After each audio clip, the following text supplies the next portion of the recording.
Hello everyone and welcome to day 341 of Project 365.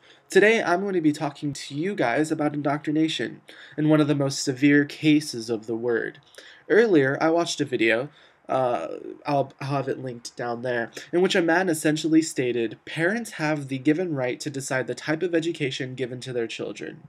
Now, this was regarding an issue of segregation between children, where certain children were receiving a certain level of education and other children were receiving another level of education based on different religious ideologies.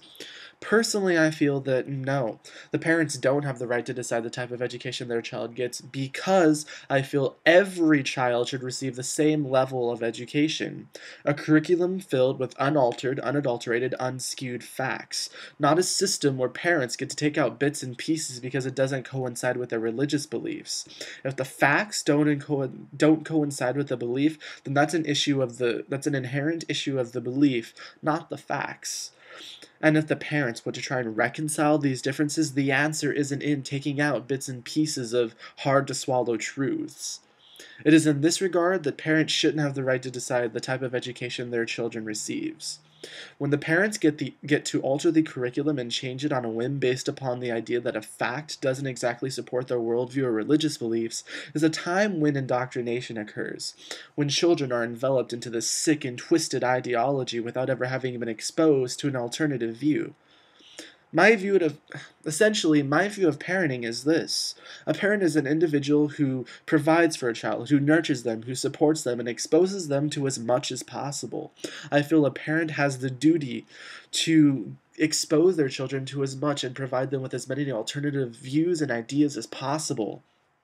I feel that a parent does have a fundamental right to raise a child however they want, as long as it doesn't harm the child or those around it. And a parent has the right to expose a child to religious beliefs, but I feel that it's the duty of the parent to provide all of the alternatives as well and to allow the child to make the choice themselves. But in regards to education, I'm sorry, but this should be left to a stringent and rigid standard that aids in creating as many well-rounded, well-learned individuals as possible. Not some curriculum created to fit the whims and ideologies put forth by an archaic and barbaric book. So my question for you guys is this: do you feel that parents have the right to decide what form of education their child receives? Or do you think that all education should be the same in the sense that it's all imposed into this same rigid and essentially important standard so that all children are learning the same thing? Anyway, these are just my ramblings. That's it for today, and I'll catch you cats later. Bye.